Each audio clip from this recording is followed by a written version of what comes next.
जम्मू कश्मीर के लोगों से, और जो यहाँ हमारे सेना के लोग काम करते हैं, सीआरपीएफ के लोग काम करते हैं, जवानों को, उनके परिवारों को, उनके बच्चों को मैं कहना चाहता हूँ, मैं हिंसा को समझता हूँ। मैंने हिंसा सही है, देखी है। जिसने हिंसा नहीं देखी है उसे ये बात समझ नहीं आएगी। जैसे मोदी जी हैं, अमित शाह जी हैं, आरएसएस के लोग हैं, उन्होंने हिंसा नहीं देखी है। मैं जब 14 साल का था, ज्योग्राफी की क्लास में था, मैं पढ़ रहा था और मेरी एक टीचर आई और उसने कहा, राहुल तुम्हें प्रिंसिपल बुला रहा है। मैं बदमाश था, बहुत बदमाश था जब छोटा था। बहन से पूछ सकते हो क्या क्या करता था मैं, अभी भी करता हूँ। मैंने सोचा प्रिंसिपल बुला रहा है, मैंने कुछ गलती की होगी, अब मार पिटेगी। वहां पे केनिंग होती थी, मैंने सोचा था अब केनिंग होगी मेरी। प्रिंसिपल ने कहा, राहुल तुम्हारे घर से फोन कॉल है।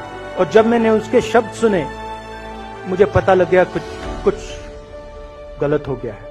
मेरे पैर कांपे और मैंने जैसे फोन अपने कान पे लगाया तो मेरे माँ के साथ एक औरत काम करती है, वो चिल्ला रही थी, राहुल दादी को गोली मार दी, दादी को गोली मार दी। 14 साल का था। ये बात प्रधानमंत्री को नहीं समझ आएगी, ये बात अमित शाह जी को नहीं समझ आएगी, ये बात डोवल जी को भी नहीं समझ आएगी, मगर ये बात कश्मीर के लोगों को समझ आएगी, ये बात सीआरपीएफ के लोगों को समझ आएगी, ये बात आर्मी के लोगों को समझ आएगी, उनके परिवारों को समझ आएगी। और फिर मुझे गाड़ी में वापस ले गए, प्रियंका को मैंने स्कूल से उठाया, मैं वापस गए और फिर मैंने वो जगह देखी जहाँ मेरी दादी का खून था। पापा आए, माँ आई, माँ बिल्कुल हिल गई थी, बोल नहीं पा रही थी। जो हम लोग हैं जिन्होंने हिंसा देखी है, ये जो है ना, ये इसको हम बिल्कुल दूसरी तरीके से देखते हैं। ये आप सबके लिए टेलीफोन है, ये हमारे लिए सिर्फ टेलीफोन नहीं है। 6-7 साल बाद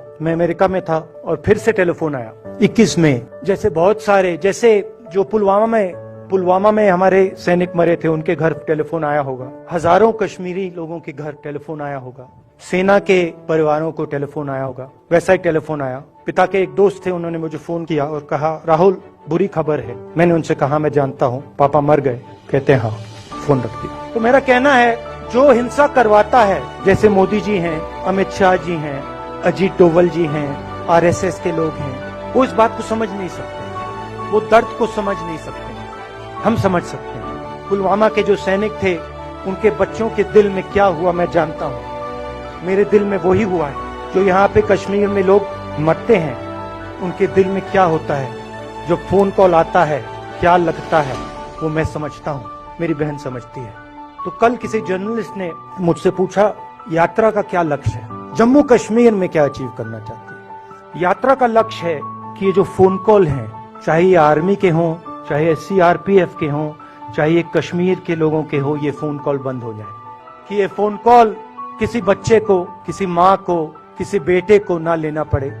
मेरा लक्ष्य ये जो फोन कॉल हैं, इनको बंद करने का है।